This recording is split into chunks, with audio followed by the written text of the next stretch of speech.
Welcome to Dynamo's Dozen, the podcast that I bring you each and every single week, where I talk about whatever may be on my mind, from pro wrestling, sports, entertainment, music, movies, muesli, fresh shocks and jocks, and everything in between, never forgetting the talk. And today, it is that time of year where we have our quarterly show with the great Finlay Martin. And as you can see, his smile on his face, he never gets tired of that intro, it seems. Welcome to the show, Finlay. Yeah, thanks for having me back. And can I just say, you've obviously rehearsed the previous bit. You got that down to a T. Well done. Yeah, well, it's like we're like chalk and cheese at this stage. It's not a chore ever when you're on the show, Finlay. So, welcome. We said today. Originally, we were going to do a kind of an AEW Full Gear review. That was our initial thoughts. But obviously, you've done a couple of you've done a show on it as well, where people may have seen it. And plus, there's been, they're two a penny at this stage. How many reviews are there? Exactly. So they're everywhere. But what we can do is we can maybe go through some talking points that I picked out from the show, and look at it rather than reviewing a match. Yes. Per se, we can look at some of the talking points. Obviously, good to see them out at their usual home as well. Obviously, they went to Minnesota for this Minneapolis. I think it's crazy when I was looking at the pay-per-view buys. I think it was like 150,000, which is kind of like crazy when you think back, even back in the WCW days, even in their bad days, they were kind of, probably doubling that. You probably have a better number off your head in terms of off the top of your head, but they were probably in and around that figure a little bit more, I would imagine. Yeah. I mean, when I first started, around the time, sort of 92, 93, during the Watts era, Kip Fry era, yes. And really the start of Eric Bischoff, we'd usually do around about 100,000 buys. That was like their base level. Sometimes we do fewer buys than that. And I remember in 93 when they did I think they did 4 shows in the space of 4 months. I remember they did Battle Bowl, they did Starrcade, they did Halloween Havoc, they did Fall Brawl, all in rapid succession. Plus they would have had the Clash TV specials. The numbers did dip then because it was thought that they were just putting too much product out there. Sure. But certainly, when Hogan arrived, they were doing 200,000 plus on fairly regularly, and at the peak, sort of 96 to 98, they were often topping 300,000, and everyone knows Starrcade 97 did over 600,000, didn't it? That was their biggest ever number. But 150,000, if that number is accurate, still early days yet. I imagine that maybe years ago, it would take them a long time to really confirm the numbers. Yeah. And Full Gear was Saturday. Today is Thursday. And, that's got to be a sort of just an estimate. I mean, it's hard to believe that they're going to know for sure. Yeah. It's done this early in the day. Well, what we're going to do, I'm going to surprise you in a little while to bring you on a trip down memory lane for WCW as well. So in the great format of Billy Connolly, we will segue, or we'll always come back. So I'm glad you mentioned the WCW numbers there, because I would like to maybe have some fun and go back and look at some old WCW stuff in that time, because believe it or not, thanks to the great WWE Network, we all get the chance to go back and follow that stuff in synchronicity as well, which is great. And I've been doing that, and I've had a lot of fun doing it. In fact, more fun. So where are you up to? Are you going through it in chronological order? Well, let's start there. Let's start with that then. Now that it's on the tip of our tongues. So what I did was, excuse me, it's not COVID, ladies and gentlemen. I just downed a glass of Coke there, and it wasn't. It was a Jaeger bomb. Own up to it. It was a Jaeger. Yeah, I'm wearing a Clash t-shirt here, so as you can see, it's like I'm definitely Jaeger bombing it out here with Finn. Finn is on the Finn's on the you're on the champagne as always, aren't you? Champagne, that's right. Yeah, the Moet. You're a classy man. The Verve Clicquot. They're the two favourites. Don Perignon. Don Perignon. So what I did was it was around Halloween time. A lot of the listeners will remember I did a solo show, and I did it on the history of Halloween Havoc, just because I've always really been intrigued by that, and the aura of that pay-per-view, more Yeah. so the Halloween's a favorite kind of time of mine. But I always loved the entrances. I loved the sets that they used to do. I used to love the kind of atmosphere that was created around it. So I did a show on the history of Halloween Havoc, and it basically got me to go back and start from around '94, from the start of '94, just from that year, and I'm working my way upwards, because they don't really have all of the WWE Saturday nights on the network yet, so you can't really follow the weekly episodic stuff. So you got to kind of fill in the blanks between the pay-per-views and the Clash of the Champions. And I'm up now to Bash at the Beach '94, with obviously the build-up to Flair and Hogan. So it's man, some of those pay-per-views are fantastic. Some of the matches on those pay-per-views, like even looking at Regal working with Brian Pillman, and Austin working with Rick Rude, Steamboat in there working with Rude as well. Like, some of the matches that were on those cards were just absolutely phenomenal. And I suppose you had the great Jesse Ventura in at the time, and Bobby's just come in as well. And like the storytelling, WCW really did a great job, and I think it's very understated unless you go back and look at it. They really did a great job from start to finish, especially Tony Schiavone, being the play-by-play guy, who I personally don't know about you, but I don't think Tony Schiavone gets enough credit for his work. Well, he became like a pariah, didn't he? The butts in seats comment. He was never forgiven for that. Yes. And I remember kind of feeling bad for Tony Schiavone, because that was a life that was fed to him. Yeah. And it's like, well, we were at this point, WCW and WWF, we're in the middle of a really quite unpleasant wrestling war. Yes. And lots of like shots have been fired on both sides. Lots of unpleasant comments have been made back and forth. Yeah. I'm not quite sure why Tony Schiavone was so vilified for that comment. Yeah. I've never really been able to understand it. But someone somewhere decided that he was a bad guy for saying the fall that. Guy. Yeah. And he was the person that we were supposed to dislike.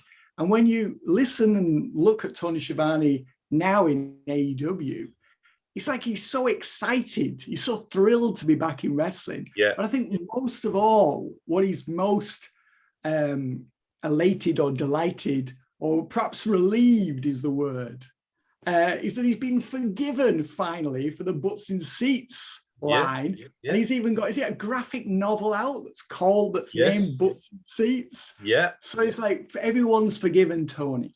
People have wrapped their arms around and said, Tony, we forgive you for that comment. And considering, as I said, it was at the height of a really pretty nasty wrestling war, and there was, no one was innocent. There was just like shots fired, they were like stones were thrown back and forth, and people said and did things that really weren't very nice at all. But that was the environment at the time. And if you were on one side, it was your job basically to knock the other side. And that was the way it was. Those were the rules. That was the environment and the atmosphere at the time. It's true. And it's kind of, and WWE have always liked to play victim from the very get-go. I mean, it was okay for Vince to go in and, put people out of business and poach talent and all this kind of stuff. But as soon as it happened to him, it was, you know what I mean? It was, this is not right. You know what I mean? You remember Bill and Ted's Wrestling War Room, right? Yeah. I mean, that was spiteful. That was just snide. The Nacho Man and the Hookster. I mean, I remember watching that as a kid, and I was like, that is actually just taking shots at the guys, not the character. You're taking shots at the guys personally. I mean, it was personal. Absolutely, it was personal, and that was far worse than Tony Schiavone's butts in seats line about Mick Foley. And I thought Foley really showed some brass neck actually ringing, because he detailed this in his first book, didn't he? Obviously, his second book. In one of his books, anyway, it was either his first or his second one. He recounted the details of calling Tony Schiavone up and basically telling him off on the phone. This is like a guy in the WWF taking a shot at someone in WCW. And like Foley was no innocent. He famously, when he was in ECW, when he was recognized as WCW World Tag Team Champion, Kevin Sullivan, if memory serves me correctly, you will correct me, I'm sure, if I'm wrong on that one.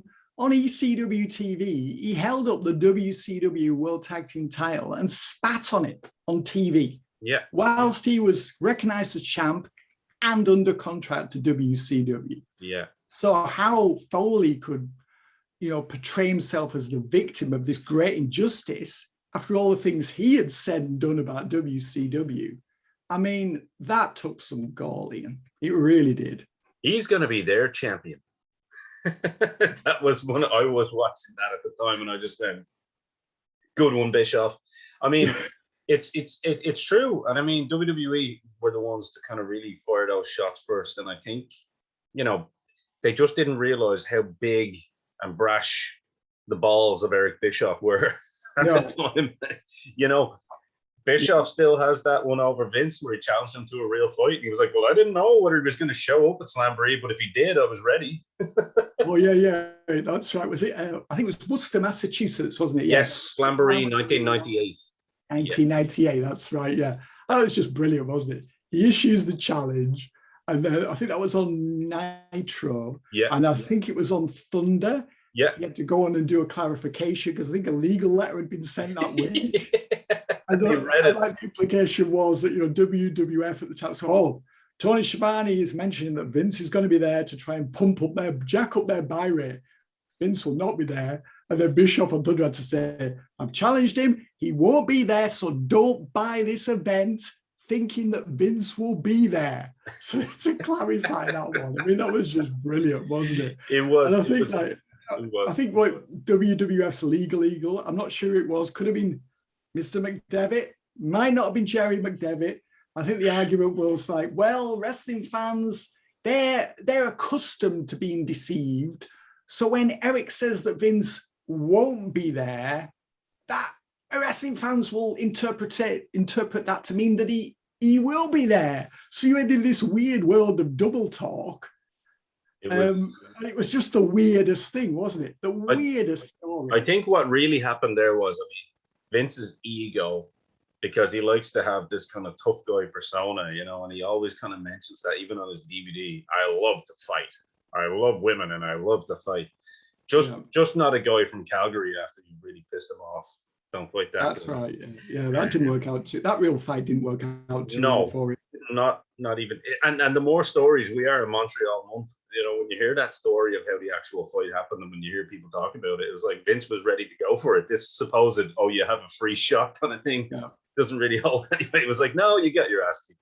Well, you surely remember the story as well of his meeting with Harley Race before Starrcade 83. Please clarify this for me, because I know you know the story well. Go ahead. Well, we did an interview with Harley for Power Slam. It's in the Power Slam Interviews Volume 2, if you would like to read it. And I know Harley also detailed this in his memoir, his autobiography, King of the Ring.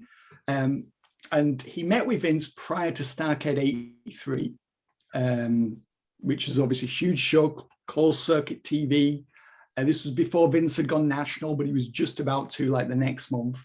And Vince basically offered Harley a lot of money to no-show Starrcade and to come and work for him. And Harley turned him down, and Vince didn't like it. He was furious that someone had said no to him. And this was in 83. Yeah. He bought the company from his father the previous year. And then Vince basically tried to take Harley down. And it didn't end well for Vince. Let's just put it that way. Vince, I think he'd had one or two, and wasn't really the best idea to try and take down someone with the toughness and the skills of Harley Race. But it's quite a story. Dude, Vince, you could train a year with Conor McGregor, and you still wouldn't be taking Harley Race down. So it's I suppose this is just the brashness and the balls of the man. I think he believes maybe even more so than some of these pro wrestlers. He believes his own kind of whatever the voices in his head tell him. That's what he believes. But so let's look at we'll come back to WCW a little bit later, because it is fun to go down memory lane in what I still consider to be good times in wrestling, especially with storylines and some of these kind of guys and girls that we've grown up loving and seen and kind of still technically in their prime. I mean, I always loved the Halloween Havoc event, and I was really disappointed that the spin the wheel make the deal gimmick only lasted like 2 years. 92, which was a big flop, with a coal miner's glove match between Jake Roberts and Sting. With all the options on the wheel, you giving us a coal miner's glove match? Really? And then the following year, I think it was a Texas death match between Cactus and Big Van Vader, or Vader, I think he was called by then. And that was better. But you still, I don't know, you just sort of expected a little bit more from it. And I think the problem with Cactus and Vader was they'd already really had their feud. You know, they'd already had a lot of matches, so it didn't really feel fresh by that point. And I was really pleased that NXT brought it back. I think it was last year they brought it back. And I thought this is a gimmick that they've got in the storeroom. They obviously got the rights to it when they bought WCW, all the intellectual property and trademarks and gimmicks and et cetera, et cetera. And I was really pleased when they brought it back last year for NXT and retained it for NXT 2.0 this year. I mean, it's kind of a bit daft on this year's show.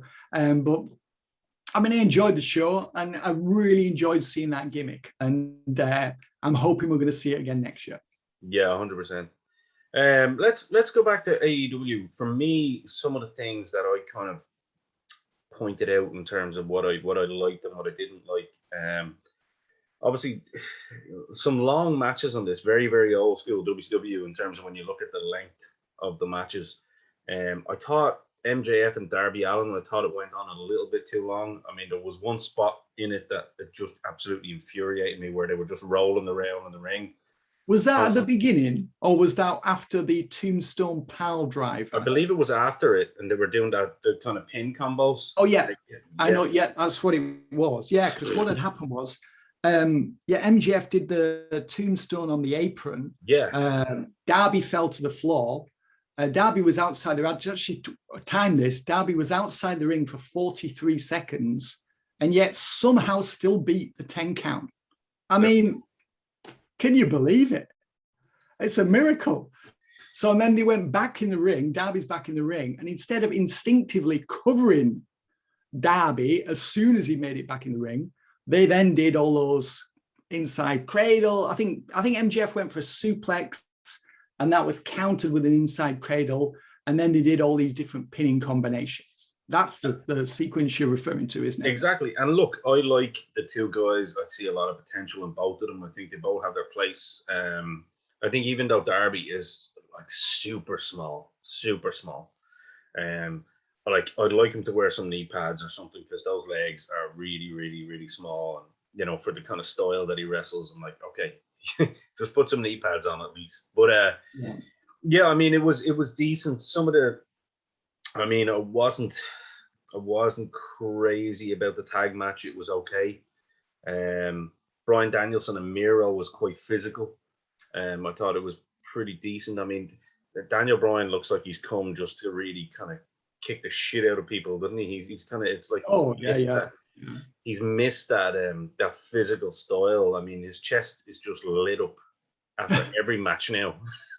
I mean, what a run for! I mean, I don't think we've spoken since Brian arrived. Yes, we the last time we spoke was when it was just as we were expecting the arrival of Punk and Brian.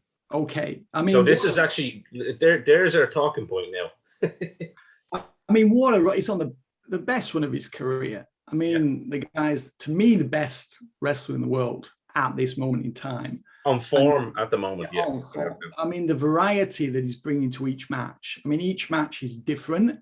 I haven't enjoyed. I didn't really like the Minoru Suzuki match, to be honest with you. No, me neither. But I really appreciate the fact that he was so different to everything else he'd done.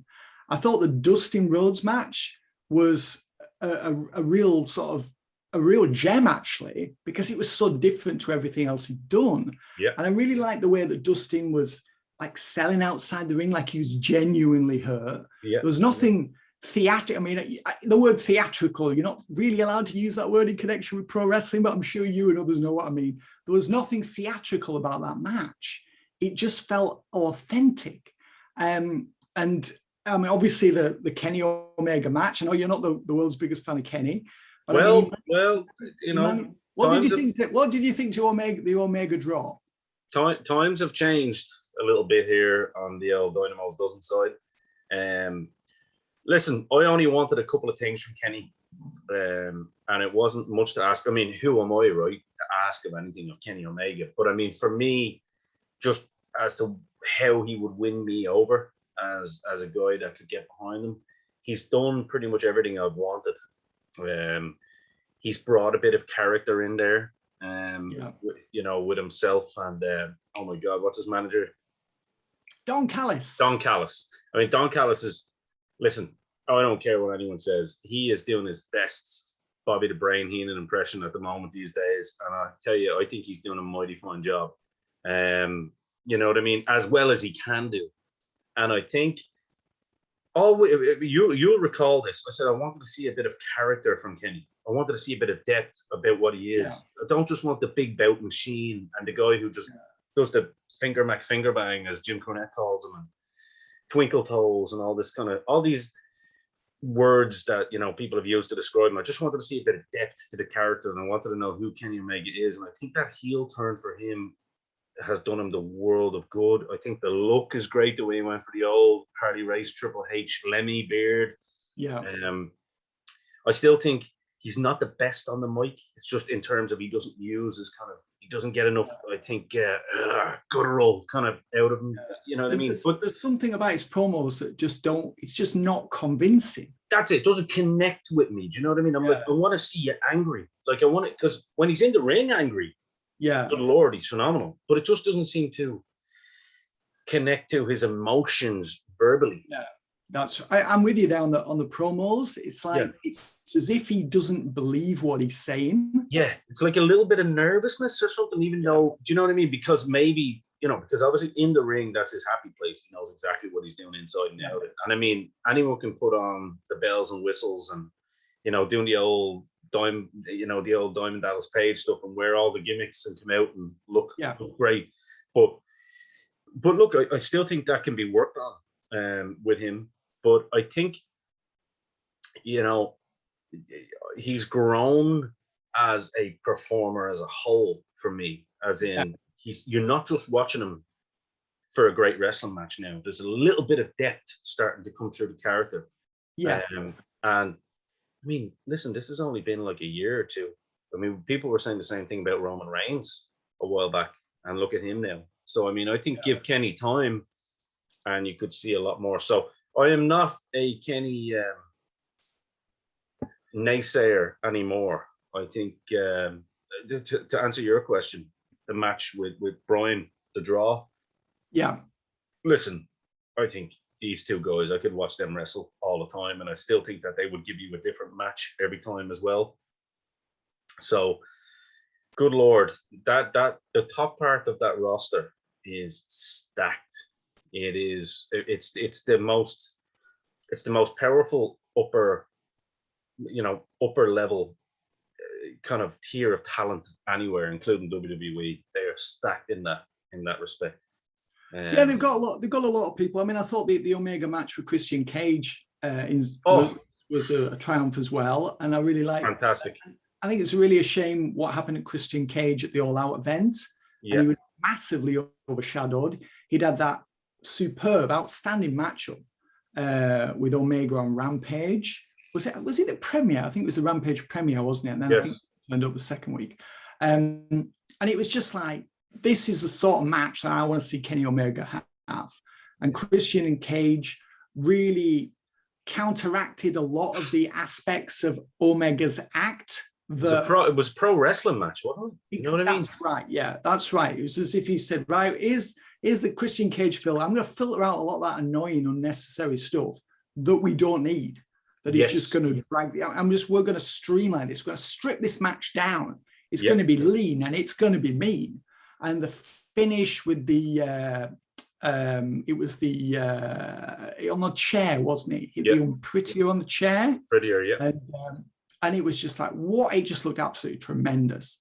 The problem, of course, was that match was so good, and it was for the Impact World title, which Cage won from Omega. And we knew that Cage wasn't going to defeat Omega again at the pay-per-view to capture the AEW World title. So they sort of shot themselves in the foot there, didn't they, by giving the best match away on free TV. And the other thing that overshadowed it all out was, of course, the Adam Cole debut, firstly.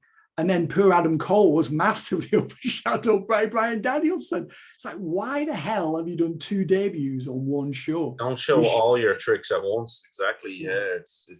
You should have saved the Danielson possibly for the Grand Slam event, probably as a surprise guest, surprise opponent for Omega.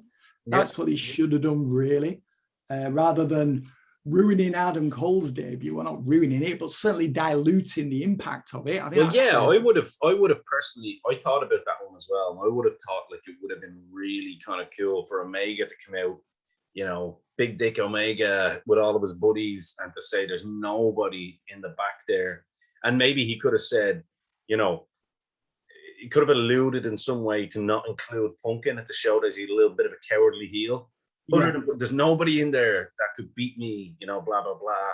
Yeah. And then you have Daniel Bryan come out and say, well, you know what I mean? That would have been your TV ratings boost too. They could have essentially leaked the word, the information. They could have spread the word beforehand that he was going to be there. I mean, everyone knew Punk was going to be there on that rampage from Chicago. So, I mean, they could have done that, and it would have protected. And also, it would have protected Christian Cage all out, retained his aura to some extent, or his prestige, and it would have made Adam Cole's debut feel bigger as well. But anyway, that's in the past now. But yeah, back to Full Gear. I enjoyed Danielson and Miro as well. The only thing I will say is I just felt that Miro should have won. I mean, Danielson, okay, he's now entered the feud with Hangman Adam Page, but it's like, well, what the hell does Miro do? He lost the TNT title to Sammy Guevara. I thought that was really rushed. He should have saved that title change until the pay-per-view instead of just giving it away on TV. Then Miro disappeared. Miro was brought back to replace Jon Moxley. And then it seemed like, wow, you know, Miro's on the up again. You know, this is it. He's on an upward trajectory. His career's going somewhere. He's in the finalist tournament, the winner of which becomes the number 1 contender to the AEW World title. And it's like, well, what does Miro do now? And I think Miro Page would have been a really good first feud for Hangman Page, Hangman Adam Page. Yeah. And Danielson wouldn't have lost anything by going down in defeat to Miro. And he could have then done the feud with Page next year after Page had beaten Miro. So I just feel like they're kind of rushing him into this feud with Page. And what the hell does Miro do next here? You know? Well, that's exactly what we're going to do. We're going to take a little break. And when we come back, instead of going through the matches, we're actually going to look at it as to what's next for certain guys, because we haven't mentioned CM Punk. We obviously now, after seeing what transpired last night with Bryan Danielson, should I say, coming out and basically possibly showing a little bit of heel element. Yeah, that's right. Yeah, kind of mocking the Dark Order. And, some pointed stuff in there. Yeah. So we'll do is we'll take a little break and we'll look at what is potentially coming from this. Are they rushing it too much? Is it the right way to go? Let's have a chat and we'll be right back. And we are back. And there's no adverts on Dynamo, does it? So in fairness, you're just going to see literally no break, but there was a break there. So just to ruin the illusion for all of you guys and girls watching. One day there will be ads in between it, and you'll be like, "Fuck you, Dynamo! Fuck you." So we were talking there just before, in terms of looking at where we go now, looking to the future. One name that I mentioned is CM Punk, who has kind of, I think, smartly tried to build his stock a little bit while helping other people build their stock too within the company. And and he's kind of not putting himself in the title picture just quite yet. I think there will be an eventual turn with Punk, and you will start to see some of the old Punk. I mean, he's quite an intellectual dude. He's quite shrewd. He knows what he's doing, and I think you will eventually see a run there where he's challenging somebody at the top for the title. But I think he's the only one there that's trying to do the slow build until you see his program with Eddie Kingston. I mean, talk to me, Finn. Obviously, the promo from CM Punk since he's come back has been phenomenal. The guy can talk. He can always talk. And then when you put him in there in a scenario where you've got him and Eddie Kingston having beef with each other, I mean, that promo on Rampage was phenomenal. And it was very authentic. Yeah, very authentic. I mean, I would have liked more of an explanation for what it was that they were talking about. Why are they? Yeah, why we're just meant to know that in ROH these guys didn't like each other? Is this just for the smart fan? What if I just become a fan of AEW and I don't know the backstory? Like, give me something. I mean, you had to sort of piece it together. It's like, well, so they knew each other like 15 years ago or 16 years ago or 17 years ago or an indeterminate period of time ago. And something happened backstage, and Kingston was accusing Punk of using his stroke backstage to get ahead and stepping on other people. And then Punk's like, well, what you on about? This didn't happen, but they didn't really explain what had happened. No. And then it appeared that Punk became a tweener or a heel, and he described Eddie Kingston as a bum, as a guy who had the talent but wasn't willing to put the work in. And it felt to me like he was becoming the villain in the scenario, and that Kingston was the good guy. Sure. I mean, Kingston yells a lot, screams a lot. So, I mean, he's naturally a heel, I think, but I mean, more like an anti-hero or a tweener. I mean, anyway, the AEW audience like him. So, I mean, I think he was the good guy and Punk was the bad guy. Yeah. But I mean, we had to sort of work that out for ourselves. They had another scrap. They didn't actually make contact, did they? They had like a pull apart in the car park. Which I thought was done very well, I have to say. Because a lot of times that can be a little bit of a cluster, but I thought that looked pretty nice, to be fair. It did, yeah. It felt spontaneous, like they really run into each other and they were held apart, and it didn't go on too long. No. And sometimes these pull aparts just go on and on and on and on, and they're just... It was like legit. They were like, come at me, and then they were trying to break away. And it was and it was very old WCW in the sense that it was like, oh, we got something going on in the back. You know what I mean? It was that's it. But I mean, it's also when you see these pull aparts and they've got it's sometimes 8 or 9 people holding someone back, and then they break through. And it's just like, so they weren't doing that. I thought that did feel genuine. It did feel realistic. And all this led to the match at Full Gear. And I was hoping that Kingston would win, because I thought that this would be a huge boost for him. And this could be a match and a victory that would really change his career, and also would prolong the feud and lead to a rematch between them, which I think would have been really good for both men and for AEW. But alas, CM Punk won. After the match at Full Gear, Punk held out his hand. Kingston refused to accept his handshake. He stormed off. Sort of felt like there was more to the story. There's more to tell, because Punk had told us that Kingston wasn't in his league, wasn't at his level, wasn't somebody who was willing to put the work in, and that was why he was an underachiever and his career hadn't fulfilled, high expectations. And it was as if Punk, who, as we've just pointed out, was actually the villain in this arrangement, in this scenario, Punk was actually proven right, wasn't he? Yeah. And now we know from Dynamite last night that Punk is transitioning into a series with MJF. It looks like the Punk Kingston series is over after one match. So I'm a bit perplexed by it all. Yeah, like, I mean, there's 17 years of animosity from one side here. You're thinking, now, listen, let's give Tony the benefit of the doubt here, and maybe Kingston's going away because he's talked recently about having an injury and stuff like that, the shoulder. So maybe Eddie Kingston comes and potentially costs Punk a match against someone like MJF, which helps build the MJF character a little bit. You see now, Tony, this is free advice. You can take it. This is what I would personally do. Have Kingston play some sort of part in costing Punk a match, and then we can get back to that. We can peel the layers off a little bit and strip the onion down, and have a bit of a program there. And if that's the route they're going, I can definitely get behind that. And it builds both characters, but I mean, long term it helps Kingston, because, as I say, Kingston isn't the kind of guy that has to get a clean win. He can go for a low blow win and then hook the tights. You know what I mean? No. So I think if they went with that, it helps three people in one scenario, because it's not going to hurt Punk, but it's going to help Kingston. Yeah. It's going to help MJF, because he can come out and flaunt the fact that he beat CM Punk, even though he had help from the outside, and then he's got that one. And no better person than MJF to gloat about a cheap victory. So and that would then entitle him to a shot at Hangman Adam Page's title, assuming Page retains against Bryan Danielson. To me, the Kingston and Punk thing, it's like, okay, you don't need to prolong this till February, March. No.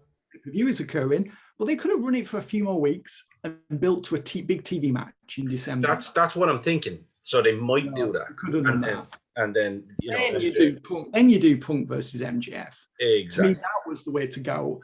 And Kingston's somebody that the AEW faithful are really behind. Yeah. And yet he never wins. And maybe that doesn't matter in the long run. But to me, that was a golden opportunity to really elevate Kingston, and also to prove Punk wrong, who does come across as arrogant and obnoxious. He absolutely does. And then Punk maybe has to acknowledge that he was wrong, and that he underestimated Eddie Kingston.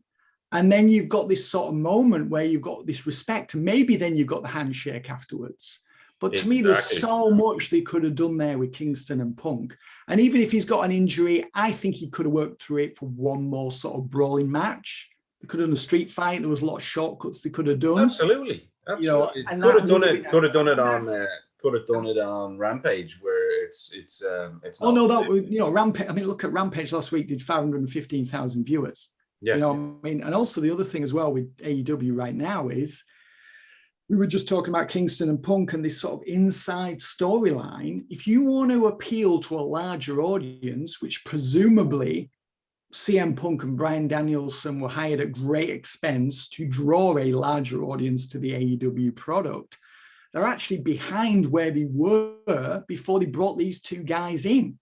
So you've got to look to try and gear your storylines to a wider audience. You can't just, if you make them accessible to like a smaller sort of diehard audience, if that's who they are geared towards, that's the only people really who are going to watch. Yeah. So you've got to have more ambition, I think, with what you're doing to try and bring those WWE, those disgruntled WWE fans, or those lapsed fans who don't feel that WWE is for them anymore. There's a massive audience of former TNA fans who might be willing to watch AEW. Maybe they are watching AEW.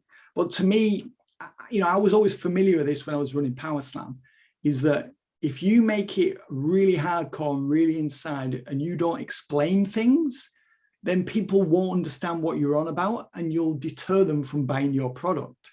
And the same goes for the TV show. So try and make it accessible to as large an audience as possible.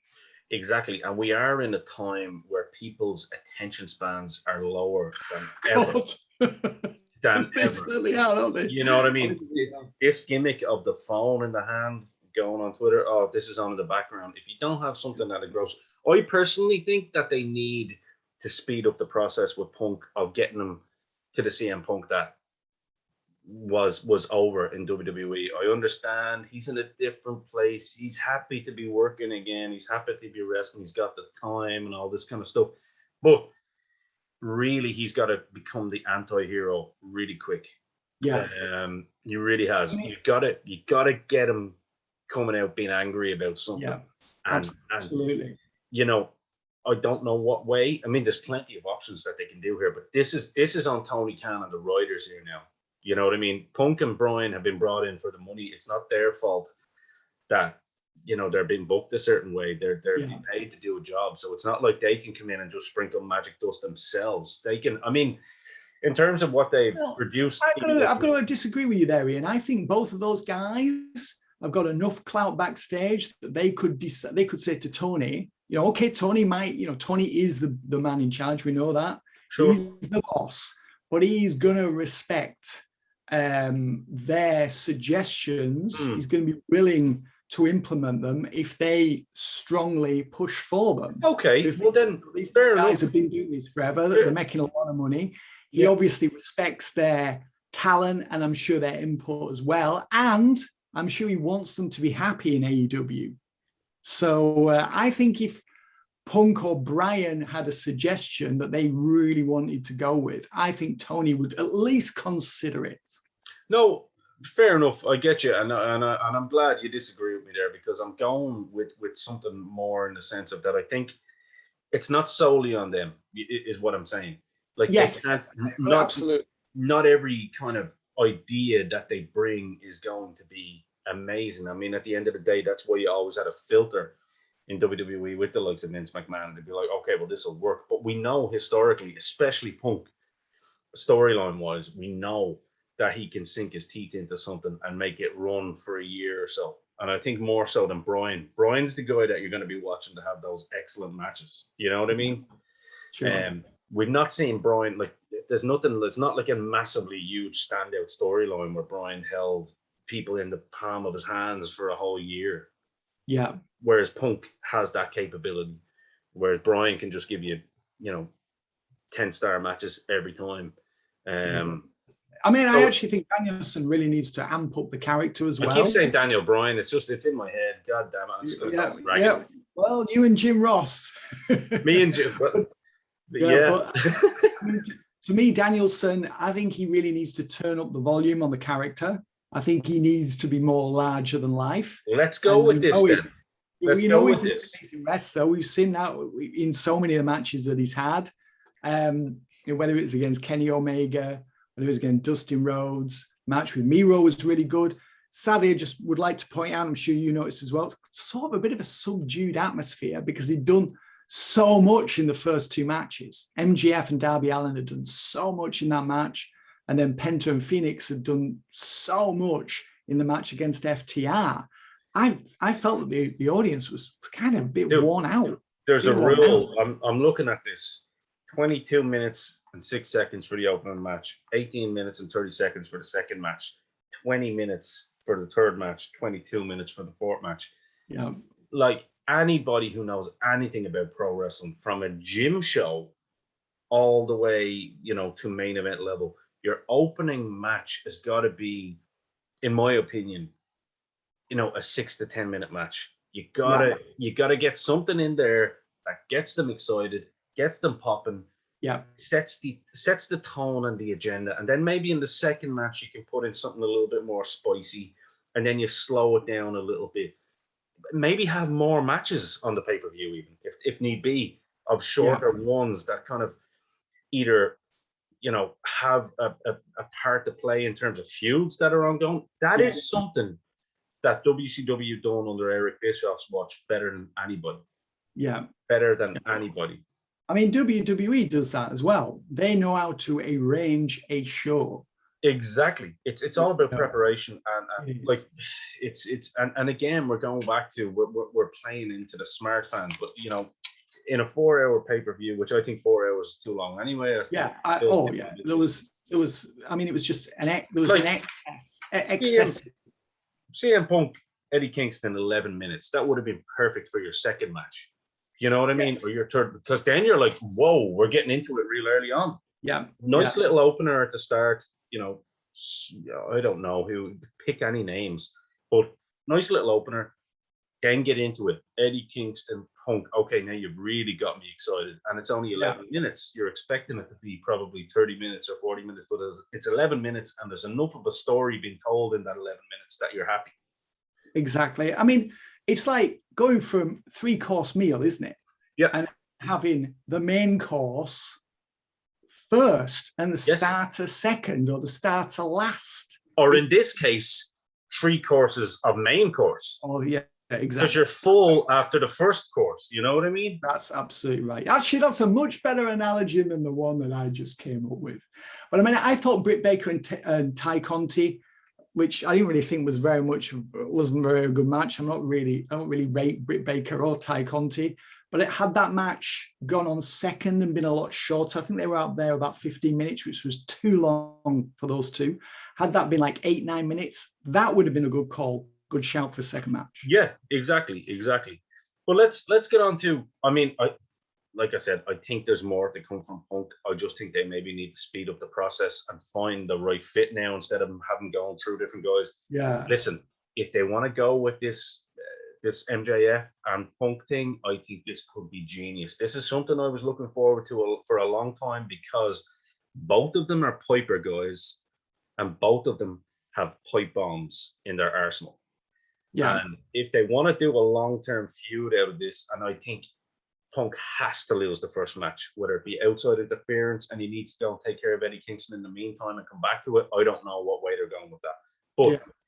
But this is the kind of thing where Punk can sink his teeth into, and MJF can start bringing out, you've gone soft, you're old now, like you're not angry about anything. And he can kind of get Punk angry again and get him fired up and be that Punk that will resonate with the average Joe, but also the hardcore Punk fans, which are still out there.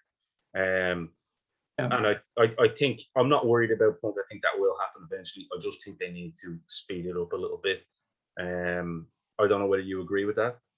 Yeah, I mean, the person I sort of feel sorry for is Darby Allin, who lost to Punk All Out. I mean, I enjoyed the match, but it just great match came from out of nowhere. I mean, it's like a sparse match, a lean match, stripped down, which that show desperately needed more of those type of matches on that pay-per-view. I don't know whether it was my favorite match on the show. It actually probably was.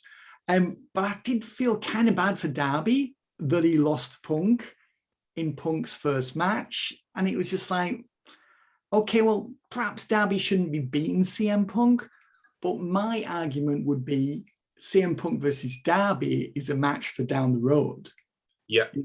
At the end of a story, and maybe Darby's the guy that deals Punk his first loss in AEW to really enrich, enhance Darby Allin. Kingston would have been a great first thing, actually. Like you say, when Kingston said, I'm going to be the guy to say it because everybody else is afraid to say it. Nobody wants you here. Yeah. That would have been a great introduction for Punk. And Punk be like, okay, what the hell is going on here? You know what I mean? Would have been. But the thing about that would have then cast Eddie Kingston as the villain and Punk as the face. And there is seems a bit muddled that Punk was really cast as the villain in the Kingston feud, then beat him. To say this guy's a bull. It depends on the direction they want to go. Now Punk's against MJF, who's definitely the heel in that conflict. So I'm a bit perplexed as to what they're doing with this guy. And I know he can pull it off because he's talented enough to do so. But I mean, to me, it's like, well, you need that structure. You need this booking discipline. It needs to be joined up. And I think if your long-term plan is to attract more viewers to AEW Dynamite, which has to be the goal, it has to be, then it needs to have some structure and it needs to make sense. And this just all feels, flying by the seat of the pants, like it's just like made up on the fly. And can we just hire? I'm just going to throw it out there, Tony. Would you not just hire? Just get Kevin Sullivan in there to put some of this stuff together a little bit, maybe. You know what I mean? Someone like that. Just to put just to make a little bit of sense of some of the stuff. It needs somebody like that because there's just too many cooks in the kitchen at the moment. And look, I'm rooting for them. I'm a lot more positive on AEW than I was the last time we spoke. So and I'm getting into it. I'm behind it. But let's move on from Punk.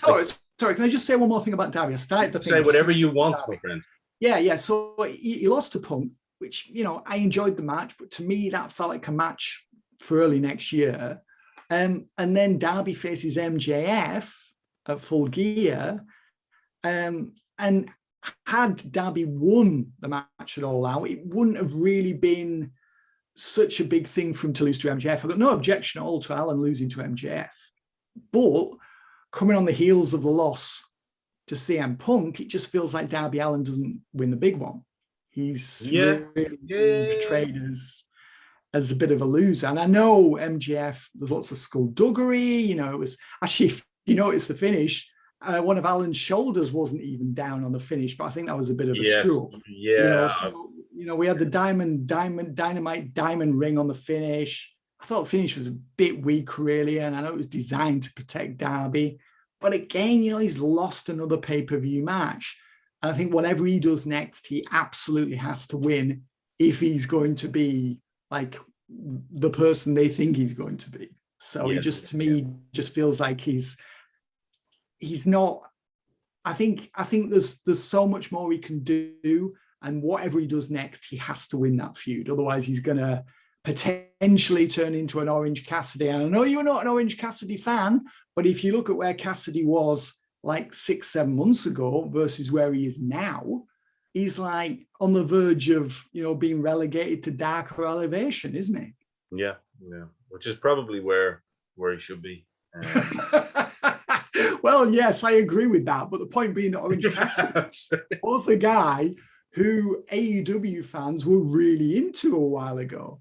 And now, because he's, you know, his role has been severely diminished, he's somebody they're not really that bothered about anymore. And he was all hype, let's be honest. I mean, you know, Allen to me seems like he probably won't be. I think he'd probably be all right.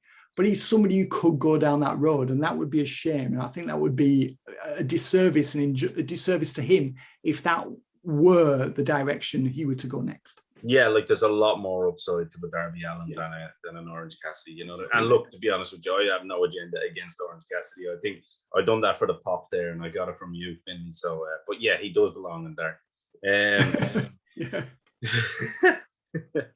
Let's get on to looking at two guys at the moment. Obviously, Hangman Paige, somebody I've kind of been rooting for from the start. I like his look. You know, he has that look of like a modern Magnum TA kind of guy. Do you know what I mean? Yeah. Good looking guy. Got the hair. He's got a look. He's a big guy and big frame. He's come back in better shape as well. He looked the bigger of the two between him and Omega as well. So he's obviously really concentrating on the gym side of things as well. Yeah. I think Omega actually has lost weight though, because he's carrying a lot of injuries. You know, we're not going to see him for a while. Sure. I think that really affected his training. Probably. Yeah. But you're right. I mean, Paige was in good shape, is in good shape.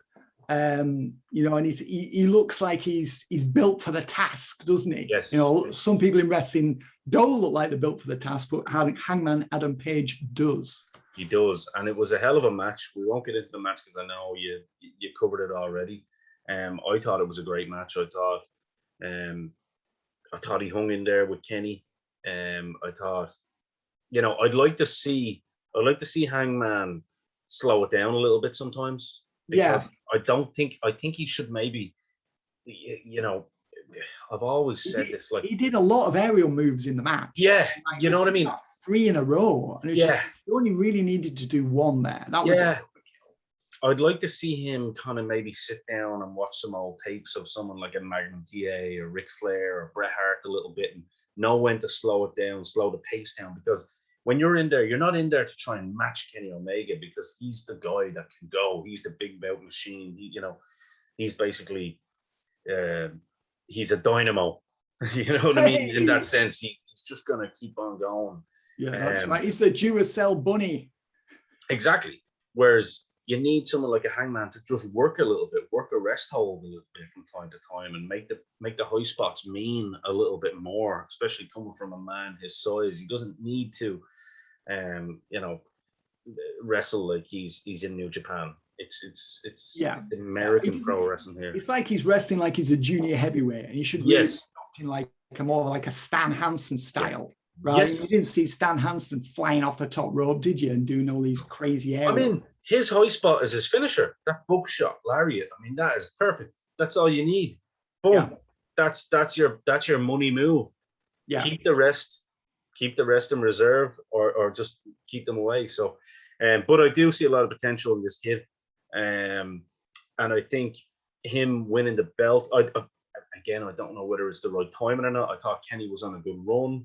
I thought would have made more sense for Brian to take it from Kenny. Yep. I mean, I thought that's what the draw. I thought that's what the purpose of the draw was, to set up a title match at the pay-per-view. And I think lots of other people came to the same conclusion. And instead, it was Hangman Adam Page versus Kenny Omega. I know they were revisiting the story that ended when Page took some time off because his wife was having a baby, and everyone understands why he decided to take some time off. And I think it was really good that AEW gave him that time off. Yeah. Good to see a human wrestling company, isn't it? It's nice. Yeah. In the past, wrestling promotions were certainly not as accommodating as AEW is. So good on them for that. Absolutely. I sort of felt like it was a bit rushed. I would have preferred Brian to have ended Kenny Omega's title reign, and then Bryan Danielson to have dropped the belt to Page at the Fed March pay-per-view. That's how I would have liked to have seen the story play out. But I mean, this was the direction they went in.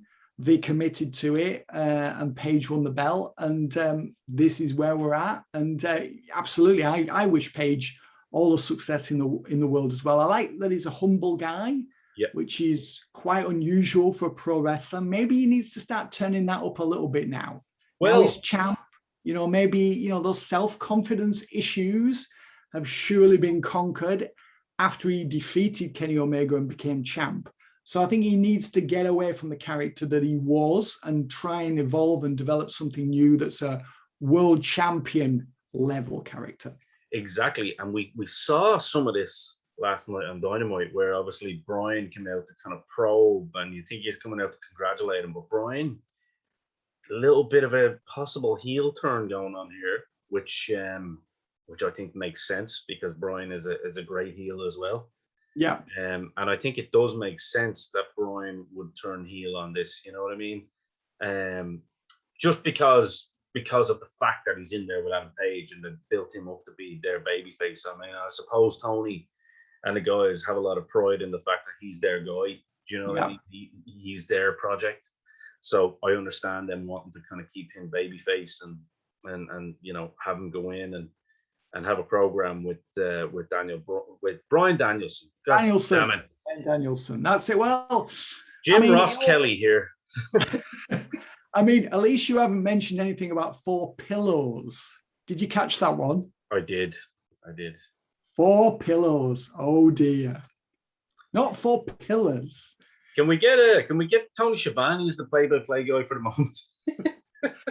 I mean, they've mentioned these 4 pillars again and again. This is not a new thing.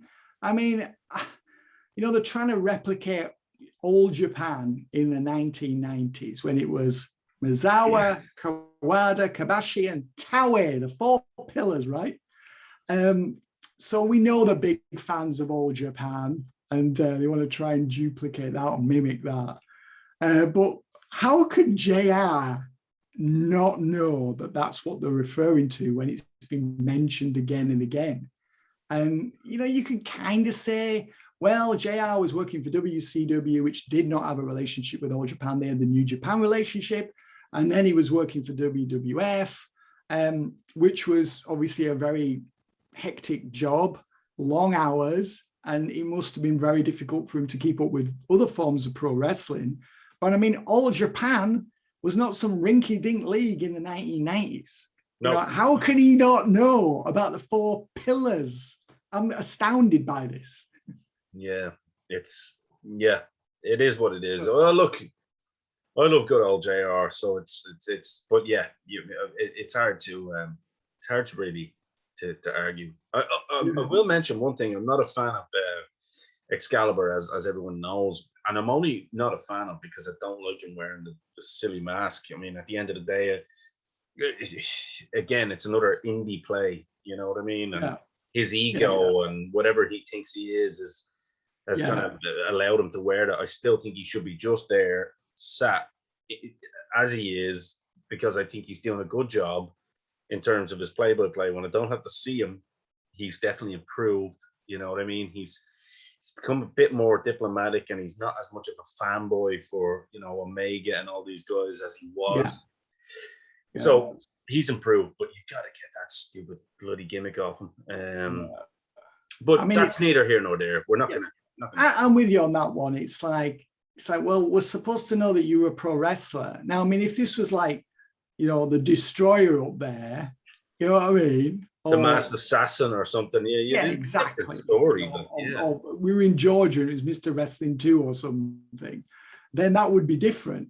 But I mean, Excalibur, he wrestled for like PWG. I mean, I know he wrestled for lots of different companies, but fans of WWE and national wrestling companies probably have never seen this guy in the ring. Ever. So it's not like he's an established star, is it? And it's a good job they didn't. So yeah, we're talking about Hangman Adam Page, but yeah, we're fans of his, you know, and we're willing him on to succeed, aren't we? So this is what I'm going to ask you. We kind of close off with this. In terms of, you think a Daniel Bryan heel turn and this makes sense? Because we saw elements of it. Bryan Danielson. American Dragon. Do you think it makes sense? Totally not. People are shouting at the screen, God damn it, Kelly, get away from WWE. So I'm going to say this one more time. Okay. You all ready for it? I'm ready. Do you think that it makes sense for Bryan Danielson to turn heel on this particular program and at this particular time? Do you think it needs it, or do you think he just needs to play more so the antagonist role to get into? Well, he needs to at least be a tweener, so he needs to be the villain, or he doesn't have to be a full-blown heel. That could come later. Yeah. You know, to me, it seems too soon for him to turn, but we are where we are. You know, this is exactly. These are the players, and they are placed in these positions. So Paige is champ. We know he's a babyface. He's not turning. There's just no way he's turning. No. Which means if anyone's turning, it has to be Danielson. All feels a bit rushed to me. But you know what? It can work. Both of these guys are talented enough and over enough to make it work. So I don't think it's going to be a problem in the long, or never mind long run, short run. In the short term, I don't think it's going to be a problem. I think they're going to make it work. Is Paige going to be the one to defeat Danielson? I would think so. Yeah, surely not going to lose the belt to Danielson. No, if they make him lose to Danielson straight away, then, you know, there needs to be, like, I don't know whether, because I do like Tony Khan. Like I say, he's a hard guy not to like. I mean, he treats his staff well. You know, he's built a company from the ground up, and they're definitely, you know, doing something right, you know. And for me personally, they're my favorite product at the moment, at this moment in time, just from bell to bell kind of perspective. But I wonder with Tony, is he kind of burning the candle at both ends? Does he need somebody in there, like a team of people, the way Vince had back in the day, or the way Bischoff had, you know, trusted guys? Like Bischoff obviously had Kevin Sullivan, who would kind of take care of that mid-card, you know, the structure of the show. Like we mentioned early on, like that, right? You're, you know, a seasoned veteran that can go, look, your opener has got to be just a crowd pleaser, you know. Well, obviously he does, because you just spelled out why he does. Yeah. You know, yes, the simple answer is yes, he needs it. He needs it. But to me, Ian, he's got lots of veterans on the team already. I know. Tully, Jake, yeah, you know, Arn, I mean... JR, you know, JR worked there in WWF for WWF stroke E forever. Tony Schiavone has huge amounts of experience in pro wrestling. I'm sure Excalibur has experience of booking. Yeah, I mean, even Excalibur, would know, like, you know, for whatever we say about him. Jerry Lynn backstage. They got Dean Malenko. There's a lot of people there. I mean, even, I don't know if he's still there. No, Sanjay Dutt. Sanjay Dutt. Is Steamboat there now, or did they? I'm not sure about that. I mean, they've got loads of people backstage. Yeah, Know these things. This is just basic stuff, as you have pointed out. it's basic. So, I mean, he's the boss. He's making the decisions. And that's it. I mean, I did mention earlier that Danielson and Punk could probably get something through if they wanted to. And I think they could, because they're big enough names and they've got enough cachet backstage. Well, maybe it's still early on in Punk and Bryan's career. So maybe it's a case that they're still in that excitement level. But I think if this goes on, say, another 6 months, then you'd probably see the likes of them go, look, maybe we need to go this way. You know what I mean? So again, we got to give it time. I mean, they've only got their two biggest stars in the company. You know what? Not even 6 months.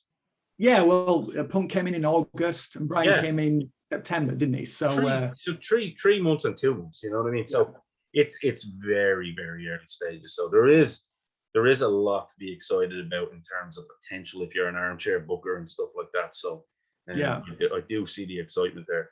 But I suppose we'll kind of wrap up there. Finn, is there anything you would like to talk about or mention before we wrap it up? Just Inside the Ropes Wrestling Magazine, which is out right now. Here's the latest issue. Has Brock Lesnar on the front cover. Looking pretty awesome as well. Check that out. So check that out. It's in the shops in the UK and Ireland as well, I believe. It is. And you can subscribe to it. You can buy single copies of it. Go to the Inside the Ropes website.